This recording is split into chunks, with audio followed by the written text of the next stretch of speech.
Uningá, que o futuro é aqui. Olá, aluno! Estamos de volta agora para a nossa unidade 2 de métodos e técnicas de pesquisa. Então, vamos lá. Aqui nós vamos ver os métodos de estudo, um guia para o estudo, como que pode facilitar esse processo, não tornar isso tão moroso, tão chato. Quais são esses métodos? Algumas diferenças entre esses textos, análise, síntese, como fazer um fichamento que ajuda na hora de gravar o que você precisa, e as diretrizes para leitura, análise e interpretação de texto, que temos tantas dificuldades e às vezes vão atrapalhar até a entender questões de outras disciplinas. Então, para construir isso, elencamos, ó, o nosso caderninho de volta, porque agora a gente vai escrever mais umas páginas aí hoje e subir alguns degraus aí também. Precisamos de empenho. Nesse sentido, alguns autores falam, ó, é necessário instrumentos de trabalho, uma biblioteca pessoal. Claro que você não consegue fazer, não precisa necessariamente, agora eu vou ter que ter uma biblioteca. Não, tem gente que gosta, né, de ter a obra impressa, lá guardar num cantinho, mas pode ser uma biblioteca virtual, você vai ter o seu material de estudo. Esse material mesmo seu aqui da nossa disciplina, ele é um material de estudo. Apontar, fazer registros. Condições de estudo, é claro, gente, um local, um momento adequado, o material, que ninguém consegue num lugar, às vezes, muito bagunçado. Essas coisas atrapalham e os autores vão falar isso. Os obstáculos superados, eu preciso combater o desânimo, o desencanto, amar aquilo que você faz. Isso é sempre importante, os autores vão falar nisso. Mas o que todos concordam e o que é importante é a necessidade de leitura. Às vezes a pessoa nem é tão leitora assim de livros em si, mas ela lê todo dia. Nós lemos vários outros modos que não só o impresso, né, as telas, são vários suportes para o texto. E isso ajuda muito. Quanto mais se lê, mais facilidade de compreensão. Ler pelo menos 3 vezes. Os autores de trabalho científico vão falar, você tem que ler 3 vezes. Mas e o tempo para ler 3 vezes? Então, o Lopes dá algumas sugestões. Selecionar aquilo que vai ler. Ler os sumários, as delimitações lá do que vai ter naquele texto, isso ajuda. A velocidade da leitura, você lendo às vezes mais rápido, isso só com o tempo, isso melhora também. Criar imagens na nossa mente para associar. Cuidado com o ambiente externo. Gente, tem teorias até acerca da luz. A luz, ela influencia. Uma luz difusa, ela é melhor à esquerda de quem lê e não à direita. Isso ajuda no processo a não tornar esse hábito algo tão cansativo, que cansa as vistas. E tem tudo isso aqui que nos auxilia. Mas algumas estratégias são válidas para melhorar esse processo. É claro, se você tiver tempo, ler 3 vezes é ótimo. Mas caso não tenha, algumas estratégias de leitura elas podem ajudar. Fala-se aí no skimming e scanning. São palavras do inglês que, se você traduzir ao pé da letra, seria desnatar e escanear. Mas como eu desnato um texto? Então, ficaria mais fácil entender assim. Captar a ideia geral. É uma tendência sem entrar em minúcias. A essência. Você vai ler os títulos, os subtítulos, você passa o olho e olha essas palavras que estão em negrito, olha o que está sublinhado, olha o que está em letra de outra fonte, maior ou menor, ou em outra cor. As ilustrações. Seria o achei. Você passa o olho e fala, oh, achei, vai falar disso, achei aqui, outra informação importante. Isso ajuda. É melhor do que não ler, não conseguir. E o scanning seria o quê? Para identificar uma informação específica. É você procurar o que quer encontrar. Aí você faz lá a resposta. Eu preciso buscar aqui quais são os objetivos disso aqui. Aí você passa o olho, os objetivos são, busca no texto aquilo que você precisa. Então você passa o olho e consegue achar ou buscar a informação relevante. Tá? Esses são aspectos, estratégias de reading, de leitura que auxiliam aí no processo. Outra técnica é a técnica de sublinhar. Só que aí, eu ressalto aqui, sublinhar não quer dizer ser bom leitor. A gente compra, às vezes, caneta colorida, eu que gosto de caneta, e vai lá e começa a grifar. Quando você vai ler o que você grifou, tá tudo grifado. E aí te dá um desânimo maior ainda. Você fala, meu Deus, e agora? Vou ler só o que eu grifei. Grifei tudo. Aí vou grifar aqui porque vai que o professor acha isso importante. Gente, grifar muito torna o processo cansativo também. Então, eu só grifo, eu só sublinho, se eu tenho um propósito formulado. Se não, então, eu vou grifar a definição, só ela, 2 linhas, porque não vai me adiantar grifar mais se eu não vou voltar a ler depois. Formular perguntas sobre o que se lê e tentar respondê-las. Isso é legal também, quando a gente tem, ó, quais são os objetivos disso? Os objetivos são, porque isso o professor vai perguntar. Quais são as características? Isso, adivinhar o que o professor quer. Ah, mas como que eu faço isso? Gente, as características, o objetivo, aquilo que ele frisou tanto, isso auxilia. Marcar, gente, às vezes melhor que sublinhar é você colocar um asterisco e escrever um pouquinho no canto do livro, se for impresso. Você escreve lá, ó, definição disso. E escreve, porque daí quando você for olhar, você olha só na sua anotação do cantinho. Isso ajuda também. Buscar a ideia principal, os detalhes importantes, os termos técnicos, as definições, as classificações. Isso é o que deve ser sublinhado. Isso é o que faz, é o que você vai precisar voltar e ler depois, tá? Então Lopes coloca que uma leitura ela deve ser proveitosa, tirar aquilo que é a essência do texto, tira os conceitos, atenção e concentração, devemos ter interesse pelo novo, refletir sobre os outros ângulos, ter um espírito crítico e fazer o processo de análise e síntese. Aí entra em dois conceitos que nós fazemos confusões, às vezes. Às vezes nós não sabemos, vou fazer uma análise, vou fazer uma síntese, vou fazer um resumo. O professor vai lá e pede, eu quero que você faça um resumo. Aí você fala, mas como que é um resumo? O outro, não, eu quero uma síntese. Então é interessante lembrar de novo da nossa definição de texto, lá no tecido, lembra do tecido? Porque o processo de análise e síntese, ele está atrelado a isso.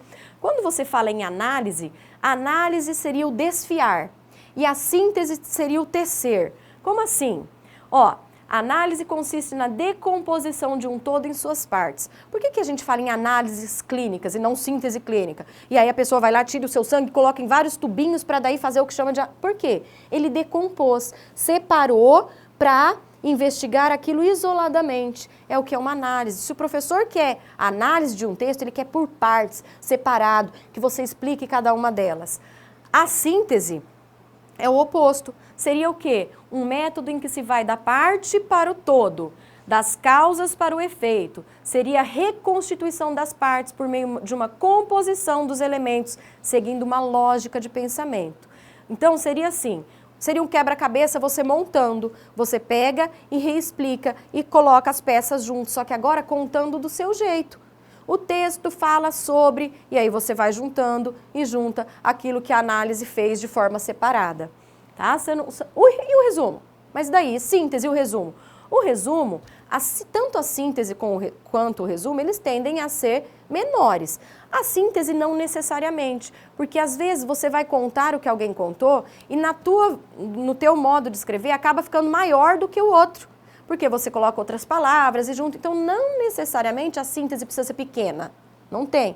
O resumo geralmente sim, resumo é para ficar conciso, menor, só que aí tem um detalhe, nós temos que colocar os elementos relevantes, reduzir, mas sem destruir o conteúdo. Eu não posso pular pedaço, como nós estávamos acostumados a fazer. Às vezes, lá na nossa escola, a gente fazia assim, a professora pediu o resumo, colocava o primeiro parágrafo, pulava o segundo, o terceiro, fazia o quarto, ficava menorzinho, mas aí a essência do texto se perde. E aí pulou partes. E aí, eu fiz um resumo para estudar, mas não caiu aquilo. Você pulou parte que não poderia. Então, ele tem que respeitar as ideias do texto original, o tempo lá verbal, mesma coisa, construidinho. Só que você tira o quê? Tira aqueles elementos que só serviram para florear, às vezes melhorar o texto. Tira e seja mais conciso, objetivo, um texto. Síntese, ela tem essa maior liberdade das ideias, trabalhe-se na terceira pessoa. O texto comentou sobre as principais características de determinada... Você coloca as intenções do autor partindo da sua interpretação. Tem uma certa subjetividade daquilo. Pode trabalhar com um ou mais textos. Às vezes a síntese você junta ali, faz uma síntese da aula. A professora usou esse texto, faz um resumo, aí você pega somente, pontua de forma concisa o que foi principal. Sem perder o conteúdo, não tirando elementos, mas deixando mais objetivo aquilo que o professor falou na aula, aquilo que ele quis que você soubesse. A resenha em si, ela é um resumo também, só que ela tem a parte crítica. Então, quando o professor fala resenha crítica, nem precisa, porque resenha já é crítica, já é para ser. Resenha crítica, resenha é um resumo crítico. Quando ele fala resenha crítica, ele quer que fique veemente ali a sua opinião, que apareça, que todo mundo consiga ver. Então, por isso a resenha crítica. Você consegue resumir o conteúdo e depois faz a transição para a crítica, seguindo o esquema: introdução, desenvolvimento, conclusão e uma crítica quando ela foi feita à parte. Então a resenha tem essa opinião, essa parte que aparece a tua voz no texto. Severino elenca o que nós chamamos de diretrizes de leitura, que são os passos para você ler um texto adequadamente. Fácil? Não. Não tão fácil, não. Primeiro você delimita o que lê, faz a análise textual, separa lá em partes, análise do tema, também separadinha, interpreta, problematiza e faz síntese. Quando você consegue fazer isso, você leu profundamente um texto.